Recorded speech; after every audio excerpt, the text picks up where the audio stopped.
$2 trillion of internet market cap, or I'm sorry, Bitcoin market cap, over $900 trillion of total investable assets. That's 0.2%.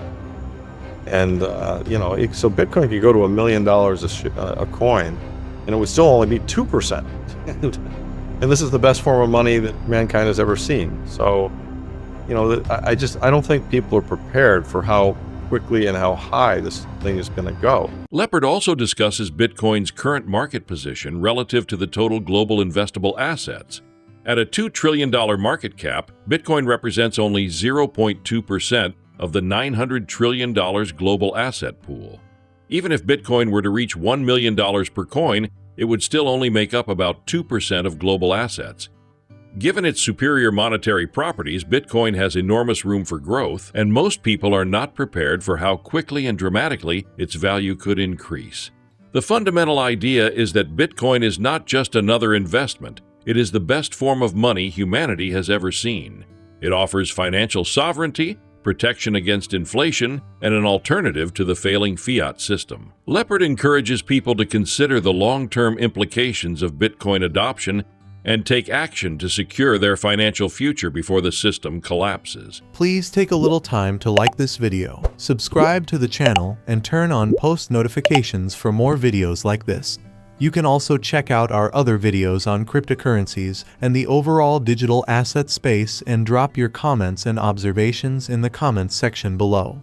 Everything you do helps with the YouTube algorithm and immensely contributes to the channel's growth. Thanks and enjoy the video. The growth of the U.S. federal government debt, and if you look at them, what you'll see is just describing them, they're kind of going parabolic. They're going straight up.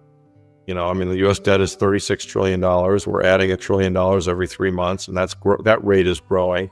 The U.S. interest expenses are, were $400 billion a year. Now we're at $1.2 trillion, and that's going up. And so it's just a kind of it's a continual mathematical compounding of this debt that's going to lead to a day of reckoning, unless somehow, Deus ex machina, we find some magical solution. But in 2,000 years of recorded history, when debt gets this bad, you get a sovereign debt crisis, the currency collapses, or in biblical times it was actually you had to do a debt jubilee, or else the whole thing fell apart. So really, the answer to your questions is just math. And if we go to a monetary system based on a mathematical protocol that's inviolate and immutable and can't be gamed, that will solve the problem. So, wow, it's there's real symmetry there. $2 trillion of internet market cap, or I'm sorry, Bitcoin market cap, over $900 trillion of total investable assets. That's 0.2%. And, so Bitcoin could go to $1 million a coin, and it would still only be 2%. And this is the best form of money that mankind has ever seen. So, I don't think people are prepared for how quickly and how high this thing is going to go.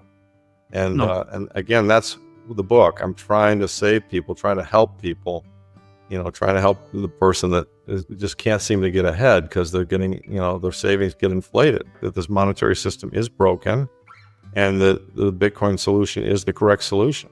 I think that's, this is clearly a sales pitch and an argument. And it's not a pump and dump sales pitch, because I don't intend to sell my coins for years. I imagine someday when I get old enough that I'm not working, I'll sell a couple % of my coins every year to pay my bills or whatever I need to do. But hopefully it'll be a very small percent, because the value have gone up a lot. But I'd like people to take away the beliefs that, they learned something, that the author was honest and open about, strengths and weaknesses of, himself and the argument, and therefore trustworthy. And then from there, jump into the conclusion that, gosh, I'm not 100% sure, but I think it sounds like his argument's correct. And, I should start buying some coins. That's really what I'd like to have happen. And by the way, maybe they get it right away. And you know what? If we really do want to make this world a better place, end wars, do that, Bitcoin fixes this, right? If we really want to do, and that's one of the chapter names, if we really want to have a situation where Bitcoin fixes this, gosh, I got to give this to my friends. Once you understand this and you realize just how big it is, it's like, I don't know, it's like you discovered fire or the wheel or, the printing press or air flight, or, I mean, it's just, the notion of money that doesn't debase over time. I mean, we've spent thousands of years, mankind's never had this before. And so, okay, never had it before. Oh, wow, that means things are going to be significantly different. And there's actually part in the book I talk about that, some people say it's a little hyperbolic. I don't think so. I mean, I think finance will someday be looked at before Bitcoin and after Bitcoin, because it just changes so much. You know what I mean? If you understand Bitcoin, it means you've got in my opinion, it means you've got a clear thought process and a clear understanding of, what a fair monetary protocol looks like and ought to be.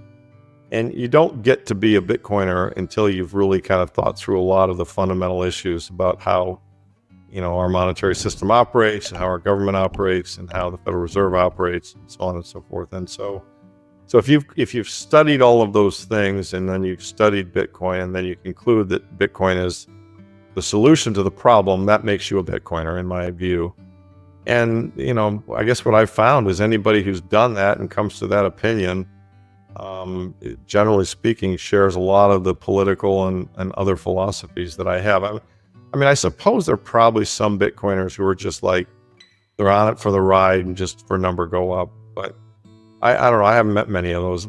Most of the people I've met in the Bitcoin space are pretty deep and pretty thoughtful. And, they've gone down, they've done the time to get to where you really believe that this magic internet money is going to be the new mirror of the world, which we all believe. Lepard warns that any monetary standard based on Bitcoin, but controlled by governments, would eventually be abandoned during times of crisis. Historically, nations have repeatedly suspended the gold standard during wars and economic downturns, proving that even a gold-backed currency is not truly immutable. Bitcoin, however, removes the need for trust in a central authority. If individuals hold their own Bitcoin, they are in complete control of their wealth. Lepard envisions Bitcoin becoming the dominant global store of value. Over time, it will replace traditional safe haven assets like gold and government bonds. He acknowledges that mainstream adoption will take time, but every economic crisis and monetary policy failure will push more people toward Bitcoin as a reliable alternative. You have to have done the homework, and that's, you have to have read a lot of stuff. You have to have thought it through. You have to understand what the difficulty adjustment is. You have to understand what hash is, and there's no shortcut. And anybody who thinks there is kidding themselves. But once you do that, every layer you peel away, I started off skeptical. I mean, I was very afraid it was going to blow up. Technically, I mean, I saw DigiCash, I saw eGold, I saw Hashcash, and even Chaumian Money. I mean, I saw and none of them worked. And then, in fact, that's scary. I mean, I was aware of this in 2009, and I immediately thought, oh shit, here's another one. This isn't going to work.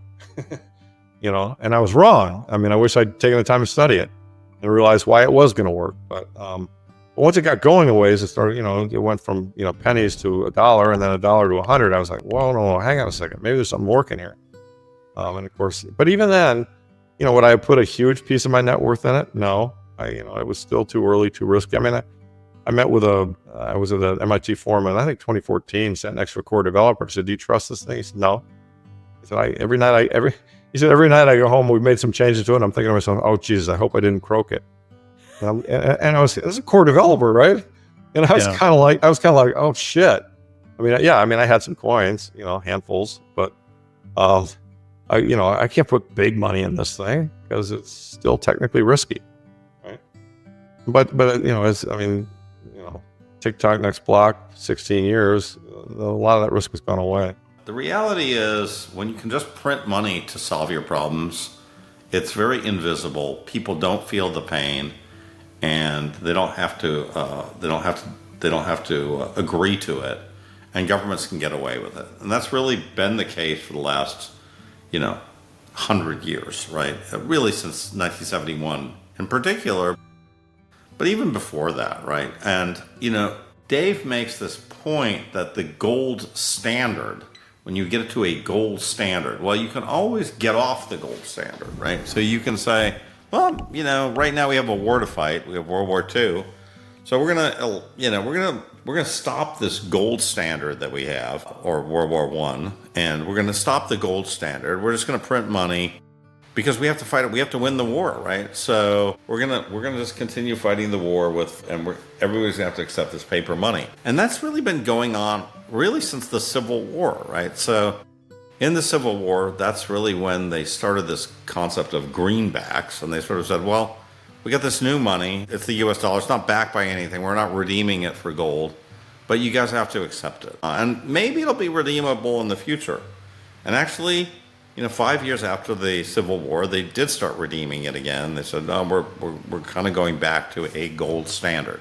So my worry is that, people are going to start, they're going to sort of slowly transition to, we have a Bitcoin standard, right? And, the government holds X amount of Bitcoin and the dollar is redeemable for Bitcoin at such and such a rate until it's not, right? Until we say, yeah, we actually are fighting a war with China now and we can't redeem those dollars for Bitcoin anymore. So, at the end of the day, Bitcoin solves this directly. You don't need a second currency that's backed by Bitcoin. We can just use Bitcoin. And that's really the power of Bitcoin. That's what separates it from gold.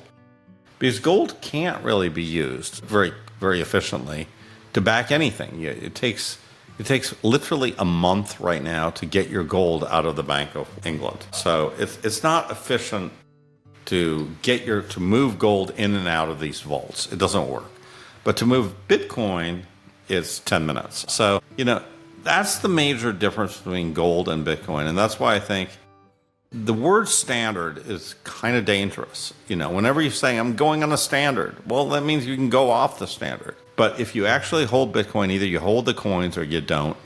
You can verify that you hold the coins or you don't. And I think that's why Bitcoin is going to ultimately be worth, many, many multiples of what gold's worth.